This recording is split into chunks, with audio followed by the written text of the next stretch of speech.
they'll ask you, how are you using AI? So anyone who's been on the fence, it's not going to be a strong candidate. Like you need to have played with AI and be able to explain how you're using it from an augmentation perspective.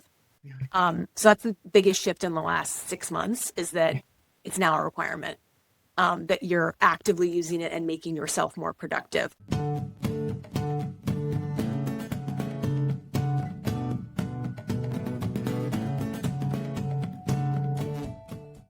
I'm Elizabeth Ames, the executive producer of Product Rising and the former CEO of Women in Product.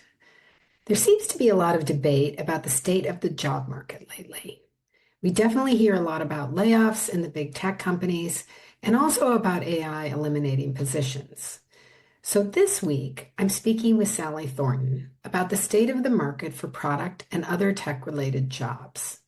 Sally is the CEO and founder of Forshay, a firm that combines executive recruiting with interim experts across finance, HR, and operations, and by aligning culture and leadership development skills to optimize team performance.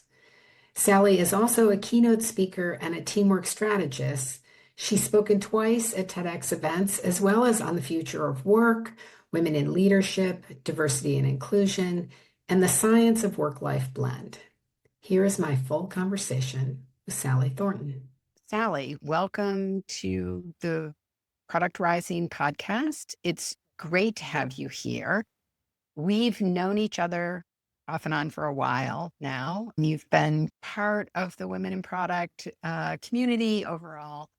So I thought we could start today by having you talk a little bit about what your firm, Forshay, does, just so that viewers and listeners have a little grounding in the expertise that you bring to this conversation. I'm a huge fan of this community. It has been, I think it's been over a decade.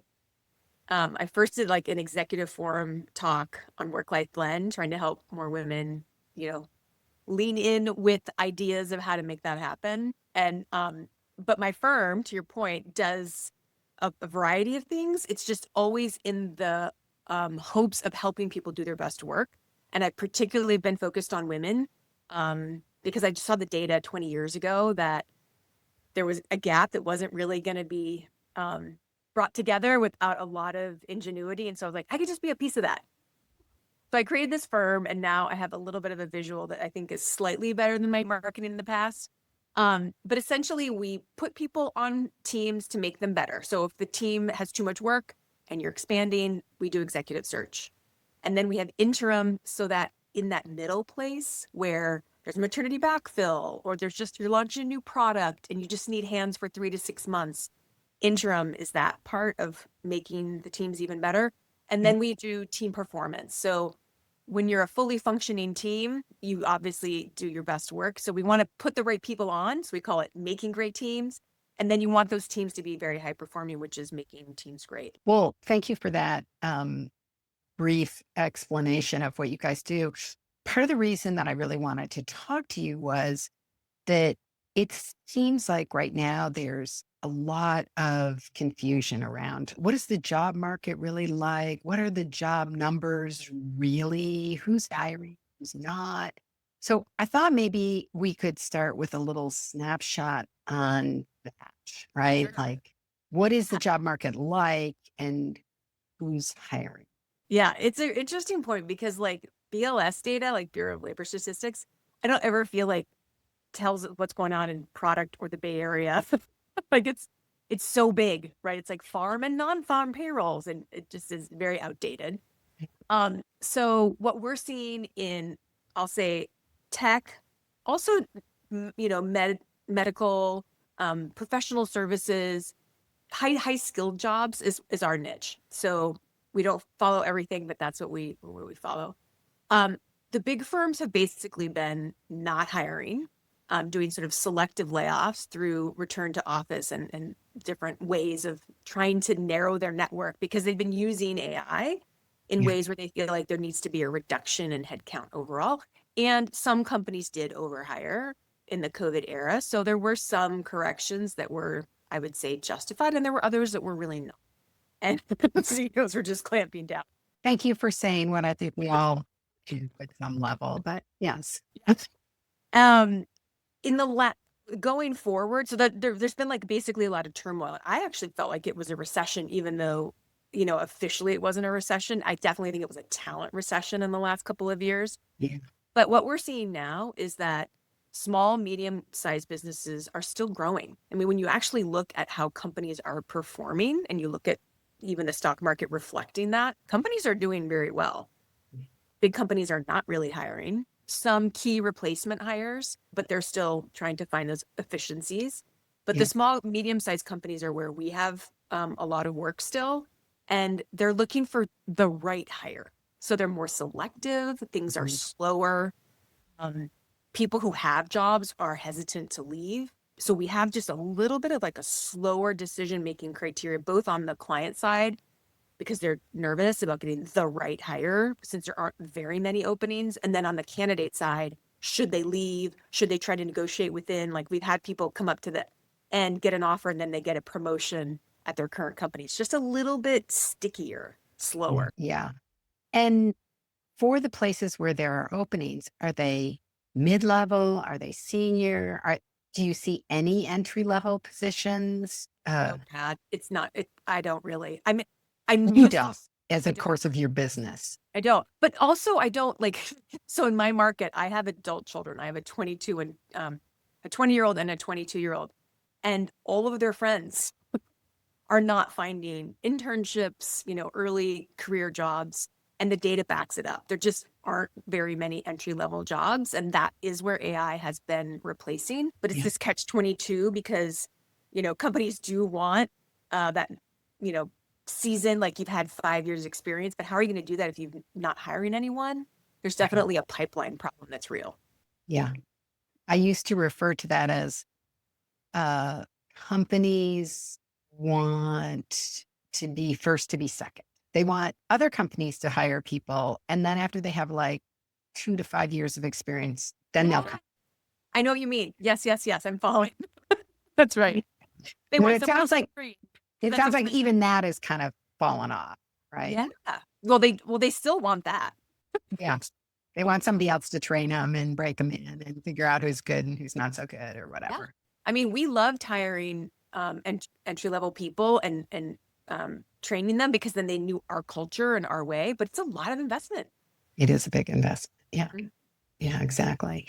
So tech, health, are you seeing any particular verticals that seem to be having more growth or more openings loosen up?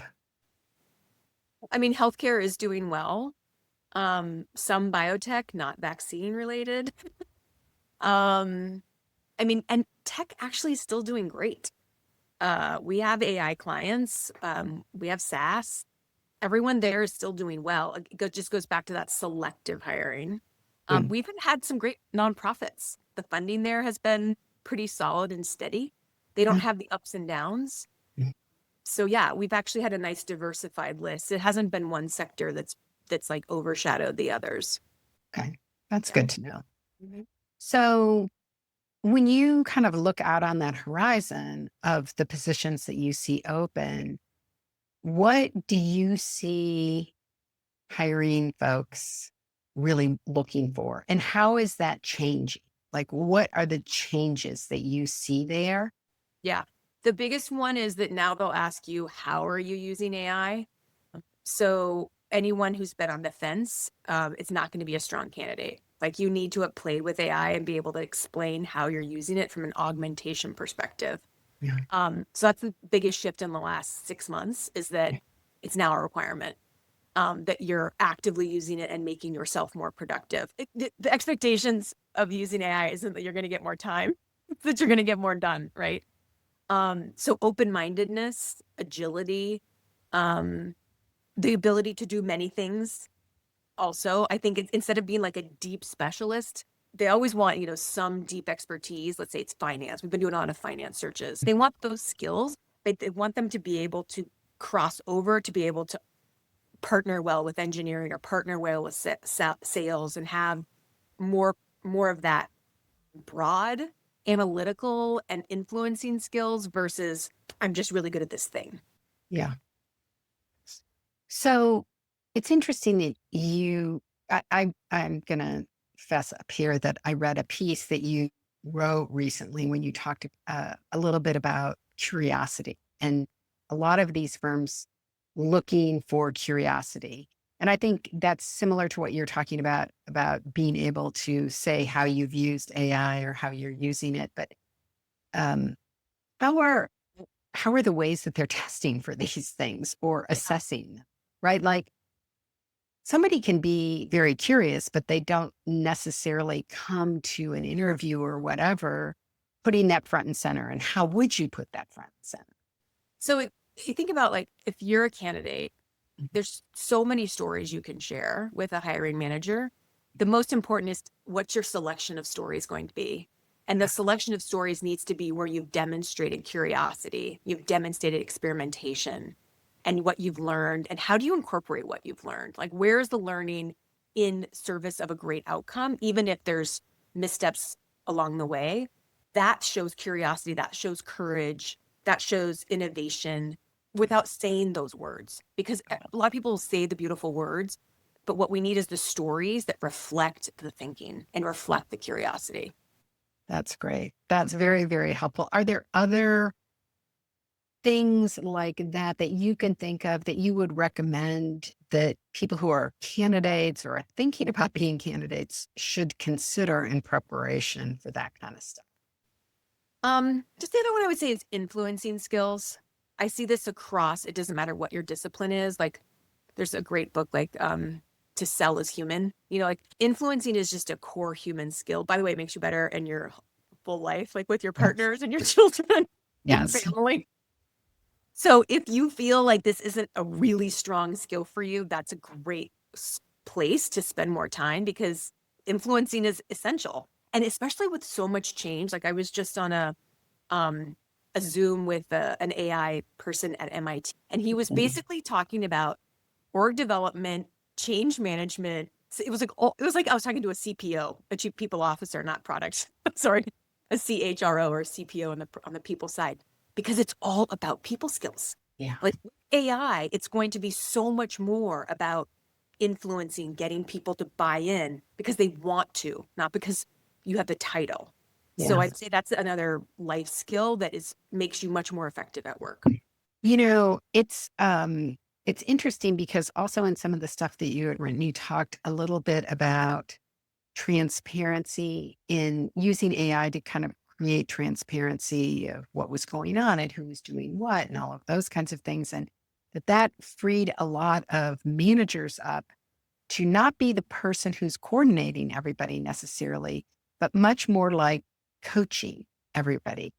And can you talk about that a little bit? Yes. So I was at this conference of founders and entrepreneurs in tech, and I was asking them how are they using AI differently in hiring and promoting. And that's what the blog you're talking about. So people can go and look at the key things that they shared.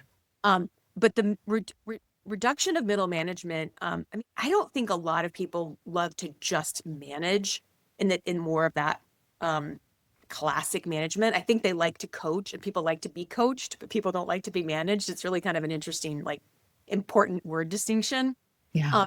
So when you take out that middle management layer, then you have with systems that allow you to share data and see what people are working on in not a creepy way, but in a collaborative, open, transparent way. It actually works for everybody, right? Because junior level people want to feel like their work is seen and recognized by senior people, and senior people want to know what's real, not just what's been filtered through a middle manager. So I genuinely think it's a win-win, but it can be a little rocky implementation. Yeah. Yeah. I'm sure that that's true, given especially your description of like creepy, knowing about what people are doing, but it also, we just did a series on visibility and how important being visible in your career can be. Um, and I can see where that would give you a step in that direction, but you probably could build on it from there as well. Right. Exactly. Yeah. Um, I think the other area that thing that I was really interested in having you talk about here a little bit is fractional leadership. And you alluded to this earlier. And, we definitely know a lot of people in our community who work on a fractional basis, especially in startup type environments, but I think beyond startups as well. So can you talk about that a little bit? Yeah, it used to be so rare, right? So when I started Forshay 15 years ago, before that it was flex experience. It was experienced professionals who wanted to do flexible work. It was weird that I had to explain what interim was. Yeah. People were like, what is this interim thing? But we just got off the phone with a venture capital firm who's like, we have a senior lawyer who's pregnant and we need a maternity backfill. Like, this isn't going away. People are in need of interim resources, whether it's one thing that's kind of confusing about the fractional word is it isn't always a fraction of a day. It can be a fraction of the year. So Yeah. I like interim just because interim is essentially not permanent, Yeah. But in whatever way fractional works, I love it because it's usually around explicit value. Because with a full-time employee, you just kind of throw, and I do this myself, throw as much as you can at that human and just hope they can prioritize well, that you've communicated everything well, Yeah. and they're just working all the time. What I love about fractional is it's usually very clear. I need this done in this time period with this budget, right? Yep. Go. And so it could be a 30-hour work week. It could be a 50-hour work week. It could be 5 hours a month. I think of that more as advisory. Yeah. But fractional as a big term, I think just allows people to think more creatively about what's always been true, which is what's the outcome. But I think you get more clear on the outcome with interim and fractional. And sometimes with traditional jobs, it's just like work your tail off. Well, I think usually with fractional, it's time bound in some way. So whether that's like you're going to do this for 6 months, or so there's more clarity about Mhm. outcomes in that time frame. Yep. Whereas when somebody is there full time, permanent, there's a constantly changing set of That's right. things that need to have be prioritized and dealt with, right? That's So exactly right. Yeah. yeah, So I love the fractional interim market. I think all sides win. And there's a lot of try before you buy. We've had consultants who've said, I only want to work 20, 30 hours a week. We put them on some project. The client loves them. They love the client. They convert. yeah. And so it's a wonderful way to just say, like, are we doing good work together? Let's keep it going. Yeah. It's interesting. I mean,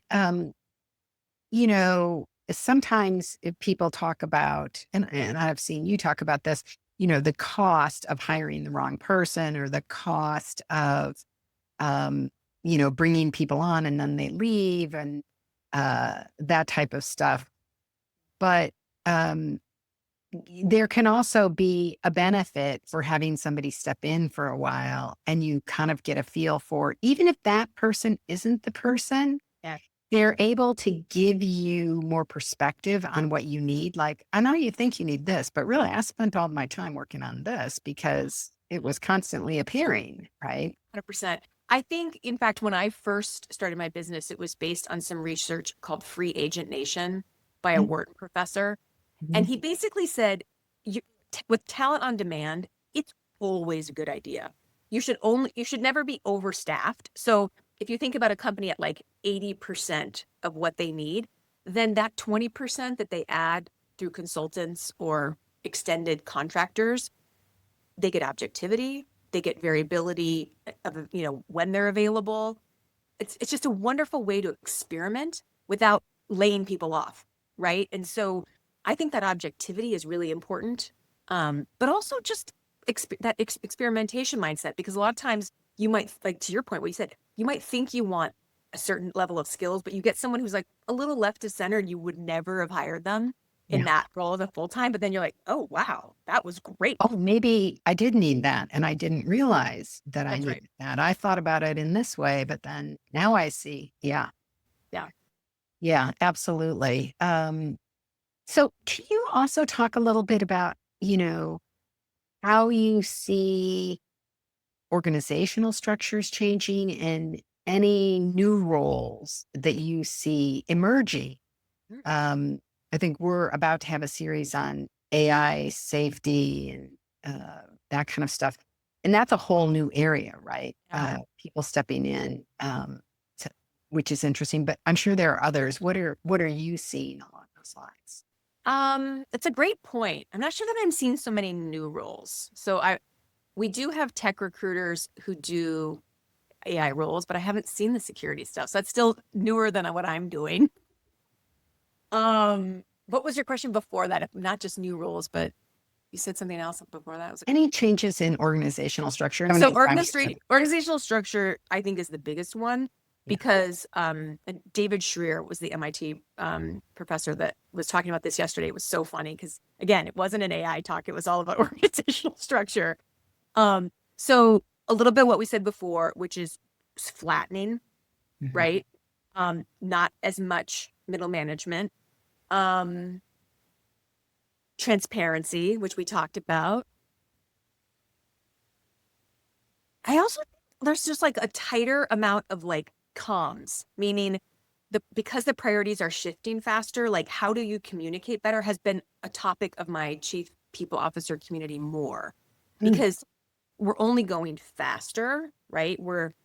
That speed of change is so, if you think about just where we are with AI today versus a year ago, it's like, so having more transparency and comms around priority has been a big part of and then where things are more mapped and more coordinated. So the org structures, I feel like the communication across departments is stronger than it has been in the past. And I'm thinking about like, you know how Apple is famously like very siloed. It's like the opposite of that, right? Is like just the much more integrated left hand knowing what the right hand is doing. And I think a lot of that is because with shared knowledge internally and shared knowledge is coming in through AI, then better decisions can happen. So I feel like instead of knowledge being hoarded by like finance knows all of this and sales knows all of this and engineering knows all of this, there's a lot more shared knowledge, which is creating a much tighter org structure.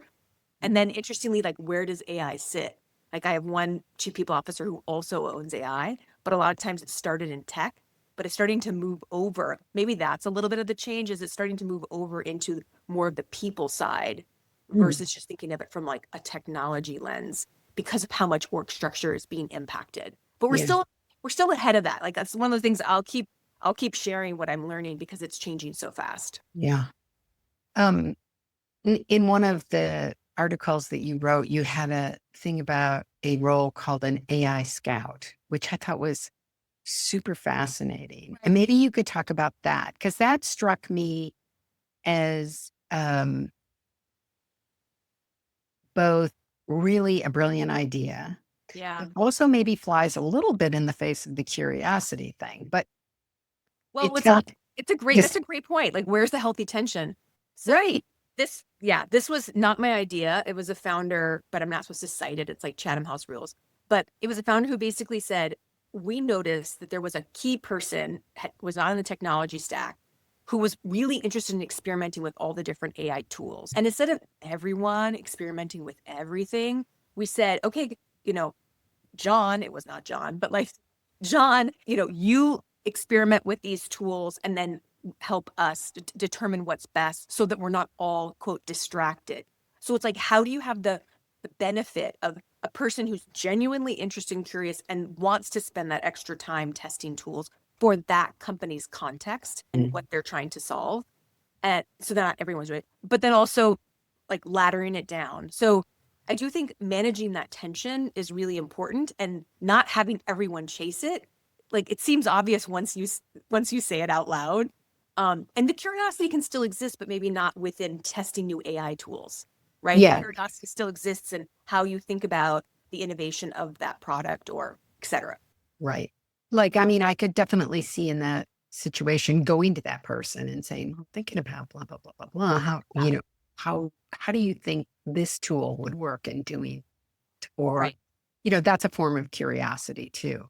Love it. I definitely hear from a lot of people who are currently employed that, they have their job to do. And then on top of their job, they have to go and understand everything related to AI. Yeah. So this kind of strikes me as a way of making some sense out of that That's right. in a That's way right. that benefits everybody and frees up some time. Right. And it Um, might not be that it's one person, like in his context at that one startup, it was one person who happened to be a guy. But yeah, it in every company's context, the question would be, what number of people do we want to be the experimenters? Is it a small committee? Is it, obviously some maybe diversity on the committee? But always good. what are the ways in which we can experiment in a efficient and effective way that has a signal for our context and our growth situation? Because there are so many tools, but they might not be right for your context. Right. Yeah. And, I've heard other people say, Carmen did an interview with the woman who's the head of, I'm not going to remember now. Anyway, she was talking about using AI and how they had to really think carefully and test the tools that they were using because they needed to work across all of their things and they That's needed right. to, have certain either security or privacy protocols and they needed to know that those would exist and that they wouldn't go away or how could they manage that, et cetera, which were all really good points. Like you do want to kind of narrow down the tools that you use, but you need to understand which ones give you the best value, That's right? that's Um, right. And there's so some that are enterprise wide, and there are yeah, some that might not be, yeah, right? right. So, also just understanding in that stack, like what's an easy, light thing that will give a lot of productivity and augmentation to the human in that group. And it doesn't have to be for everyone. Yeah. So also it's just also looking at that spectrum. Yeah. And I would say also looking at it from a cost standpoint, because Right. almost all those tools cost money. So Right. Right.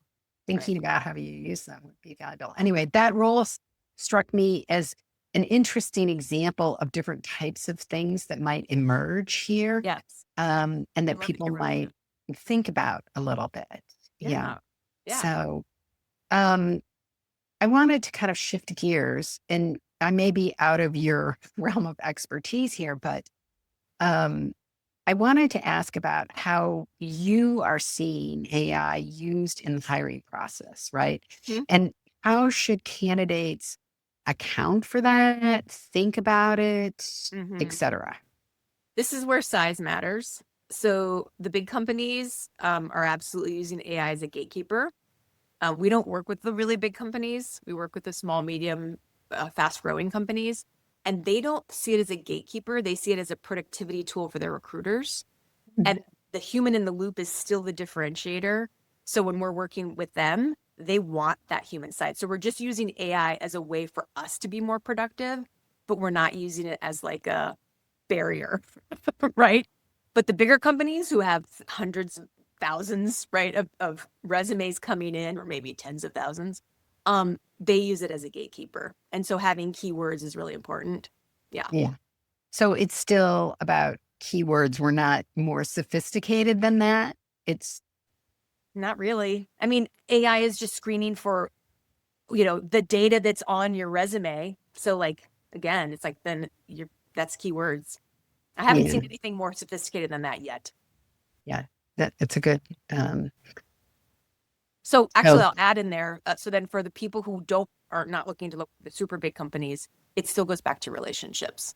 So what we tell candidates yeah, is, it's always looking at your network and then one removed. It's called the strength of loose ties research, yes, which is the most likely time you're going to get a job is through not that you and I know each other, but who do you know and who do I know? And those are the people who are most likely to connect and actually find an employment relationship. So we're yeah, still in an environment where relationships matter. yeah. It's interesting. So in talking a little bit about AI in the hiring process, I mean, I think many of our listeners would agree with me that, these automated hiring processes are kind of like rejection machines. Yeah, exactly. And they don't provide any helpful feedback at all. Um, do you think that there's a possibility that will change with AI systems or do you have things you recommend to help people who are in the hiring process or in the job search process to not become completely depressed by the rejection that is being funneled their way every single day without any feedback. Yeah. So this is the like expectation management. So for big companies, I think it's going to be really hard. For the small to medium companies, it's going to be figure out who do you know who knows someone at that company. And then it's also about keeping your aperture wider. So the tricky part is because there are some companies who are doing more return to office, um, being more open to like, would you relocate? You know, are there different places that you might go that would be great for you? That is a win-win. Yeah. So keeping your aperture a little bit wider than it was before, because when COVID hit like year 2, anyone could work anywhere. You know, people would have got all the premium salary and just like it's a different market. So Yeah. a lot of it is expectation management. Yeah. Okay. And we're seeing like longer times to land a job, like 9 months. It's Yeah. it's not short. To slog. Yeah. Yeah. I'm just going to throw out a recommendation here for job search councils, Right. because it becomes kind of a way to get feedback and a way to keep you from feeling all of the rejection coming at you, and a Yeah. way of like honing what you're looking for and that kind of stuff. So, yeah, Yeah. I I'm mean, just going to put a plug in for that because I know it's tough out there, right? Yeah. community is essential. So I Yeah. have a chief people officer group. And at all times, it's only 30 of us. It's a very tight, relationally deep group. And at all times, there is someone transitioning out and someone onboarding somewhere new.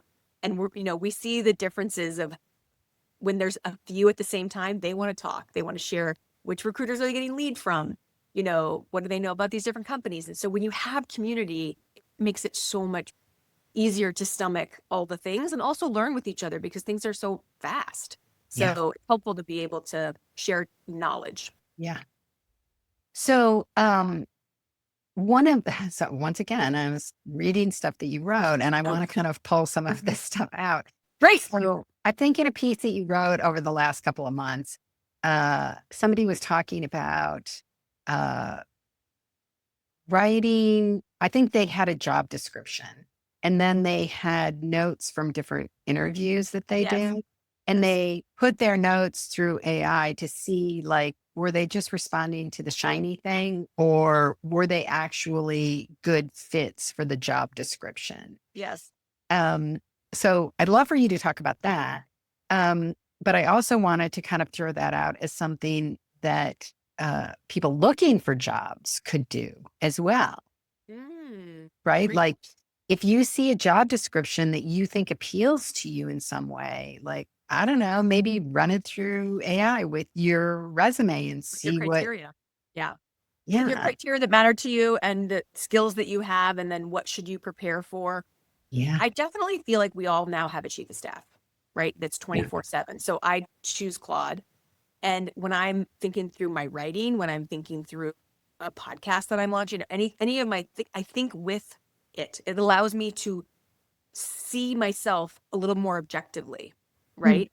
So for hiring leaders out there, like that is what you were started with was what's in the blog was how do you use AI to be a reflective third party? So, that right, says, okay, here's what was said in the interview. Here's what you said was important. Here's how this person lines up or doesn't line up. It helps to mediate the fact that we can be really enthusiastic about certain people, and that can be beautiful, like great energy, but it can also be bias.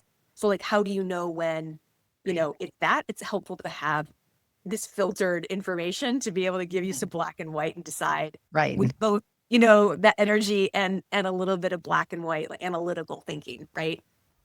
Yeah. Yeah. But to your point, it's really good to do to candidates too, because sometimes candidates get a little swept up in the process as well, and it's not really what they want. So I think that's a great point to use for candidates. Right.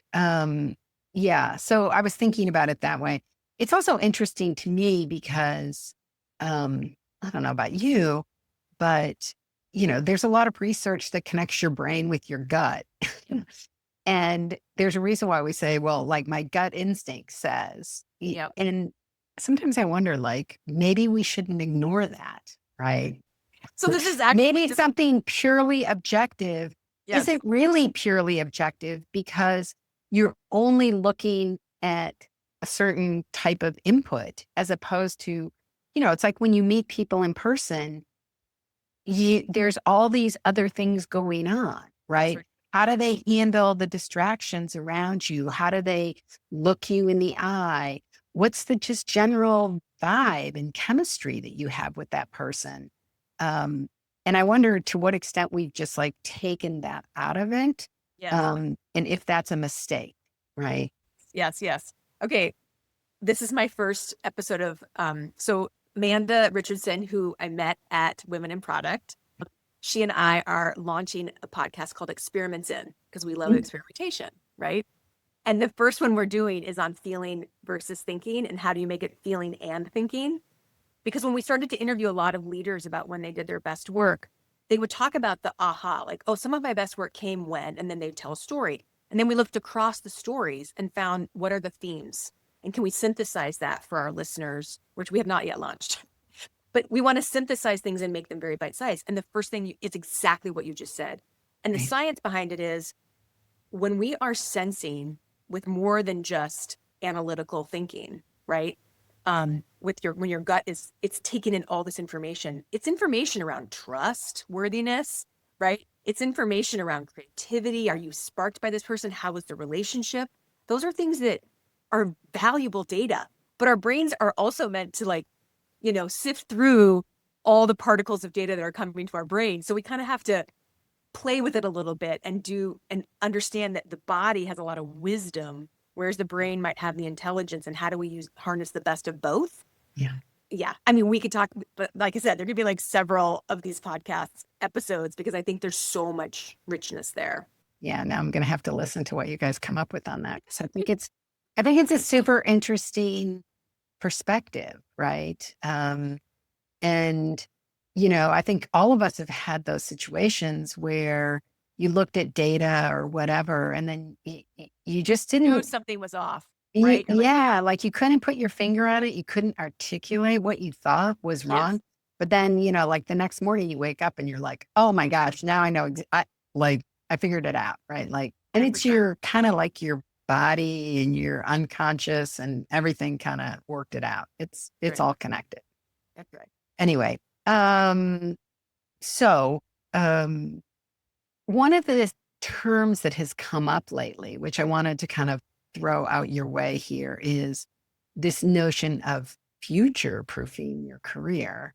And I wanted to kind of start by saying, do you even think that is such a thing as future proofing your career? And if so, do you have any suggestions? I don't know. I don't know about how I feel about the term. So I'll just how do we think ahead? Sure. I think the reality is probably anyone listening to your podcast is already a little bit ahead because they're maybe in tech, they're in product, right? They're maybe in the Bay Area. So you've already got where information is all around us differently than where I grew up in Minnesota. Yeah. I think about how if I'd stayed in Minnesota, I would not have started a company because that's not normal, right? And I wouldn't be doing the career I'd be doing. So we are product of our social science. So Yeah. in the sense of how do we stay ahead? It is genuinely staying connected to your community, who like-minded professionals that you trust and learn from, and you keep spiraling up. Literally, that's all I have. It's follow wonderful people, stay in relationship with wonderful people. Wonderful meaning you learn from them, you trust them, that when you're together, you leave energized. That's your definition of a wonderful person. That's it. Like literally everything will follow from that, Yeah, I think, a big part of what you're saying is when you're part of a community, over time, people start to work out what works and what doesn't work, or what paths seem to have more potential. And you get to be the beneficiary because everybody shares all of those little, words of wisdom, if you will, or, hey, I went down that path and that was a dead end. Don't go down there, at least right now. Right. So I can appreciate that. Do you think that there is anything that people should think about short term? Um, you know, just because there's, in essence, so much uncertainty in the market, I think. Yeah. So I do love the research from Adam Grant around givers and takers. So organizationally, as humans, when we are givers, people respond to that beautifully. It also makes us feel good. So it's a virtuous cycle. It's um, manipulative, right? It's like in service of all.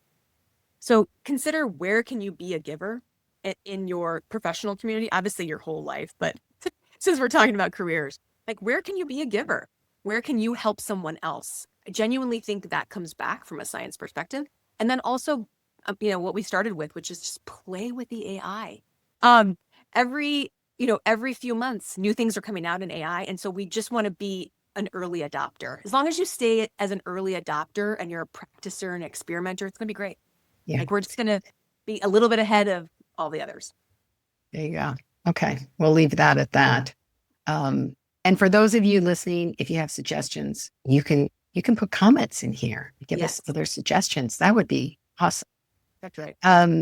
So I just want to spend a couple minutes here on you personally, right? Like, what do you personally find challenging, fulfilling, interesting in the current environment of hiring, team building, et cetera? So I do find the transparency really inspiring.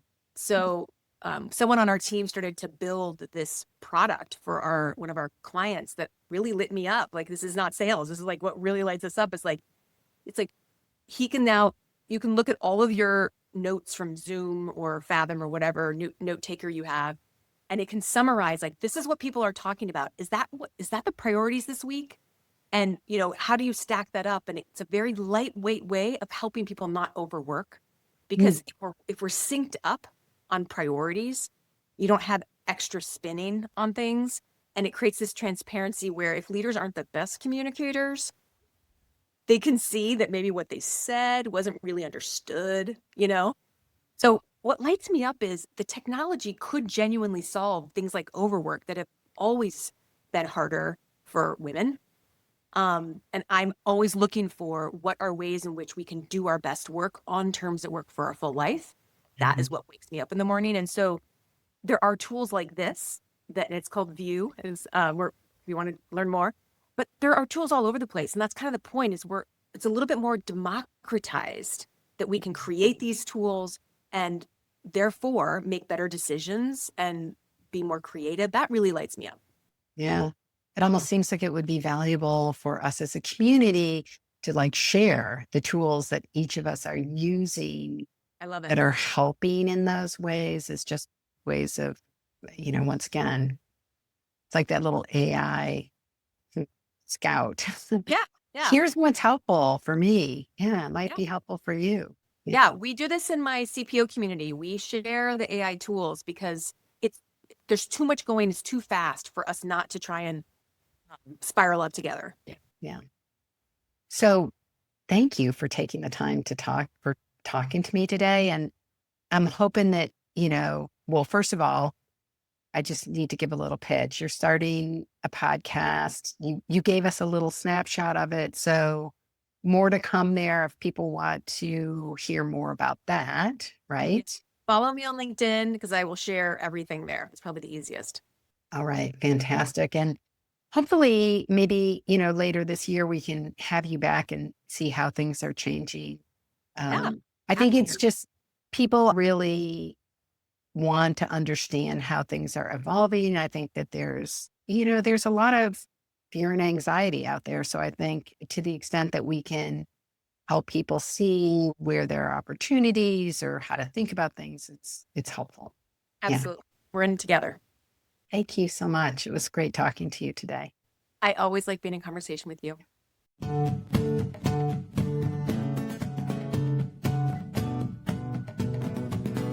Thank you for listening. This podcast is an original production of Women in Product. Follow us on Apple Podcasts, Spotify, or the Women in Product YouTube channel. Leave us a review so that others can discover us, or share this episode with others. Original music provided by Jimmy Hahn.